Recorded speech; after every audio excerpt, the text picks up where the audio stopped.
Em pronunciamento na CPMI dos atos do dia 8 de janeiro, o senador Cleitinho Azevedo, aliado do ex-presidente Jair Bolsonaro, questionou a conduta suspeita de Lula e de seus ministros no que tange às sabotagens perpetradas contra a instalação da Comissão Parlamentar Mista de Inquérito.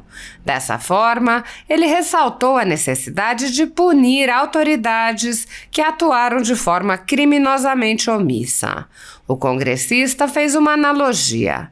Quero ser bem breve e objetivo aqui e deixar uma reflexão. Magno, já pensou se entram na sua casa, quebram a sua casa e roubam a sua casa?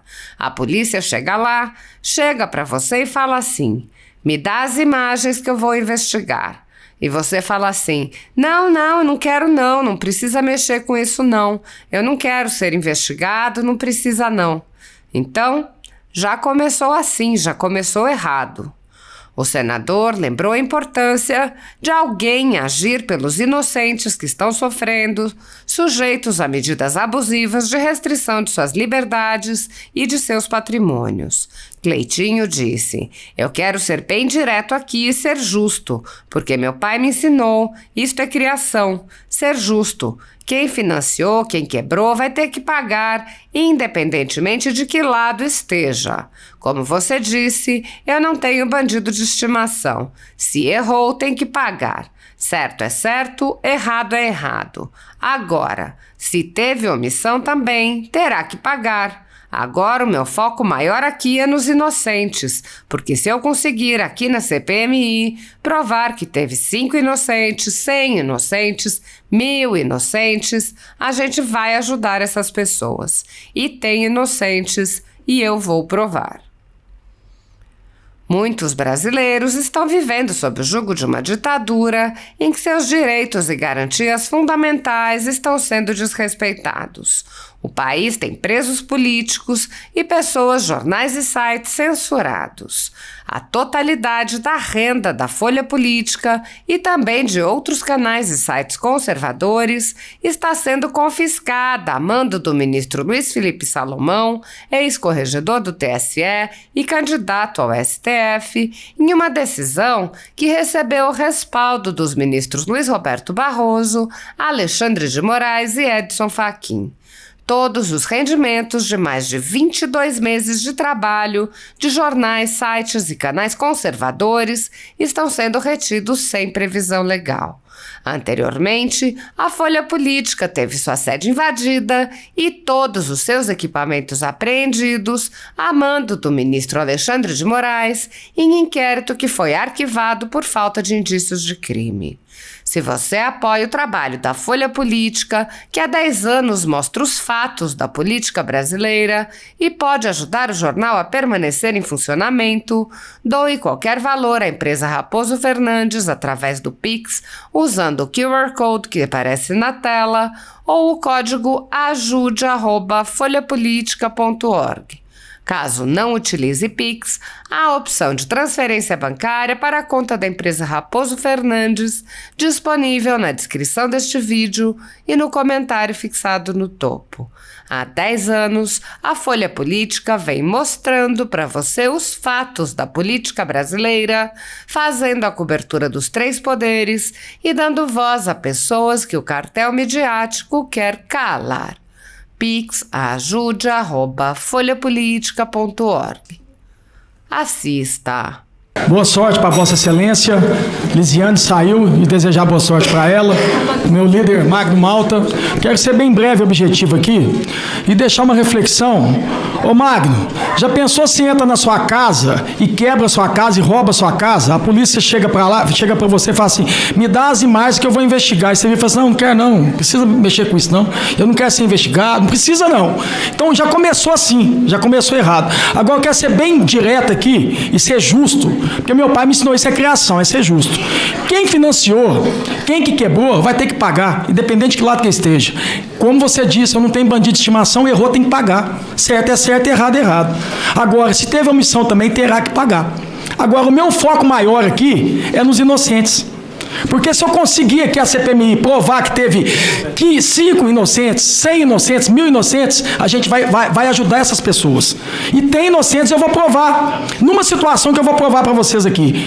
Quando o Flávio Dino, o ministro Flávio Dino, esteve aqui, na audiência aqui no Senado, eu relatei para ele a questão dos ônibus. E ele pegou, sensibilizou, falou: Cleitinho, faz o seguinte, leva esse pessoal lá no Ministério para mim. Peguei e levei um representante desses ônibus. Escutei um deputado falando aqui que todos os outros foram financiados. Mentira. E eu provo isso e vou provar. E ele já provou isso pro Flávio Dino. Esse representante, um proprietário dos ônibus que teve, ele contou lá pra gente lá que ele simplesmente alugou esse ônibus pro pessoal que veio aqui dia 8. E que no dia 1º da posse do Lula ele alugou também. E aí? Ele é inocente. E vamos lembrar, gente, que ônibus são de pessoas. São mais de 100 ônibus que foram apreendidos. São trabalhadores que estão sem poder trabalhar. Aí, na conversa com o Dino, presidente, o Dino se sensibilizou e comprometeu que ia encaminhar para o STF para poder liberar esses ônibus. Os ônibus estão sendo liberados. Então é eu que estou errado? Então será que não tem inocentes nessa história, não? Tem inocente e eu estou aqui para eles. E a gente vai provar isso. Muito obrigado. Senhoras e senhores parlamentares, cumprimentar meu colega deputado Arthur Maia e dizendo que o seu histórico aqui nessa casa, com certeza, ele traz a grandeza para exercer essa função tão importante de presidir essa comissão, e cumprimentar aqui o meu colega parlamentar da bancada do Espírito Santo, senador Magno Malta. Eu quis a história que eu atuasse em 2 CPIs e CPMI ao mesmo tempo aqui no Congresso Nacional. Sou membro lá da CPI do MST, esse movimento revolucionário antidemocrático e quer destabilizar a República Brasileira, reconhecido por eles mesmos, inclusive, que tem um forte alinhamento nas cozinhas do Palácio do Planalto e de seus ministérios, e naturalmente ser membro dessa CPMI do dia 8 de janeiro. Senhor presidente, dizem que prevenção e saneamento não dá voto. Posso dizer por isso, porque inclusive presidi aqui, junto ao Senado Federal, a comissão mista para o novo marco do saneamento básico, e vi a teimosia da esquerda brasileira e não resolveu o problema do saneamento básico brasileiro, naturalmente, nessa perspectiva que isso não daria voto. Prevenção também não. Eu que sou um parlamentar, que atuo muito ativamente com a defesa civil, com as questões das catástrofes climáticas, e naturalmente quero fazer primeiro um pedido aqui à nossa relatora, dado ao tempo muito exíguo aqui dessa CPI, e naturalmente para que ela possa designar subrelatorias. O tema é muito grande, o prazo é muito curto e é impossível imaginar que ela também daria tempo até físico de completar um relatório completo desse período não tendo subrelatorias. Portanto, faço pedido à nossa relatora para que considere realmente criar aí mais 2 ou 3 subrelatorias para que ela possa ser assessorada por colegas parlamentares. Mas quero destacar aqui uma linha que eu atuarei muito aqui nessa comissão, que é o crime de prevaricação. É quando os agentes públicos faltam com os deveres dos seus cargos. Podemos embutir aí, inclusive, no alinhamento, não sou jurista como Vossa Excelência, e até algum ponto o crime de responsabilidade. Quem está no cargo público, nós somos parlamentares, os ministros, o presidente da República, naturalmente nós temos informações privilegiadas. E eu vou numa linha que muita coisa poderia ter sido feito para que se mantivéssemos a normalidade e não acontecesse o 8 de janeiro. Muito crime de prevaricação. Gente com informação privilegiada, viagens inesperadas de última hora sem programação oficial a longo prazo, como foi aquela ida do presidente da República a São Paulo. E uma viagem do presidente da República não se faz com uma corrida de Uber, né? A razão da sua saída de Brasília. E, naturalmente, muita gente do Palácio do Planalto que tinha informação privilegiada e não nada o fez. E, estranhamente, vamos investigar por que a mudança de postura do governo. Cumprimentar a mesa em nome do meu amigo senador Magno Malta, legítimo representante da minoria. E, inicialmente, eu queria cumprimentar o autor do requerimento, o deputado André Fernandes, cearense, conterrâneo aqui do meu amigo Girão, pela intrepidez, porque ele suportou a pressão governamental que usou de todos os expedientes para que parlamentares pudessem retirar as assinaturas. E, na condição de advogado, eu queria que também fosse apurado nessa CPI as inúmeras violações das prerrogativas dos meus colegas advogados, que muitos não tiveram acesso aos autos, foram impedidos de falar com seus clientes e mediante o silêncio obsequioso da nossa OAB, que no passado já foi tão atuante. E tenho certeza que a presidência dessa CPI assegurará aos meus colegas advogados que atuarão na defesa dos seus clientes quando das oitivas.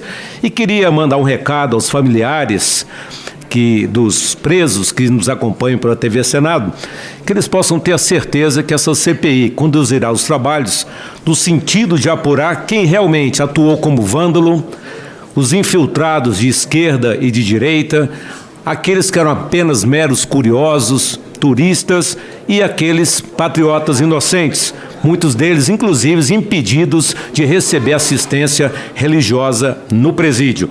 Então, queria dizer que espero que o presidente e a senhora relatora possam atuar com isenção e imparcialidade, atributos que faltam a muitos magistrados desse país. Muito obrigado.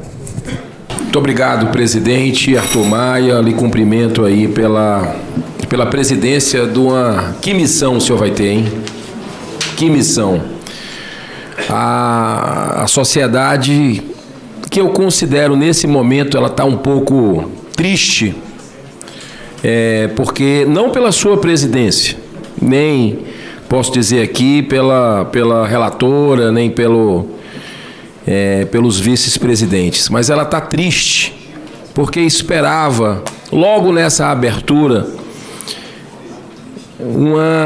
pelo menos uma imparcialidade no aspecto, presidente, não de sua pessoa, repito, mas do governo, que não queria de jeito nenhum que essa comissão existisse, fez de tudo para que ela não ocorresse e veio ocupar, na última hora, as posições de todos ali os membros, para poder, de uma certa forma, construir, ratificar uma narrativa que já é oficial. Então o senhor tem essa missão árdua, estaremos aqui para lhe ajudar, porque a confiança no senhor é muito grande. O senso de justiça, essa palavra é muito importante.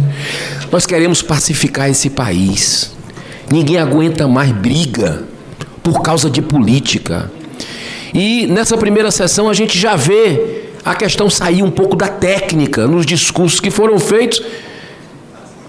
E isso deixa as pessoas que estão nos acompanhando agora, familiares de pessoas presas injustamente, que chegaram até depois. Eu estive pessoalmente, tanto na Colmeia quanto na Papuda, e disse, poxa, a gente precisa ter um mínimo de equilíbrio aqui. E eu quero lhe solicitar para que essa CPI seja técnica, para que essas sub-relatorias sugeridas pelo delegado Ramagem sejam feitas, e ele tem razão, por quem apostou desde o começo, é justo, por quem apostou desde o início nessa CPMI que subscreveu. É o mínimo que a gente pode fazer para equilibrar o jogo, para que essa CPI tenha uma legitimidade e vá buscar reescrever a história. Exatamente, se teve gente de direita, de esquerda, infiltrado, de governo anterior, de governo atual, que nós chamemos aqui. Agora eu vou fazer o último pedido para não ultrapassar o tempo que o senhor me deu. A gente precisa aumentar o número de sessões. Sabe por quê? Porque senão vai demorar uma encarnação inteira. Só na próxima a gente vai poder chamar as pessoas que temos que chamar aqui. Muito obrigado, senhor presidente.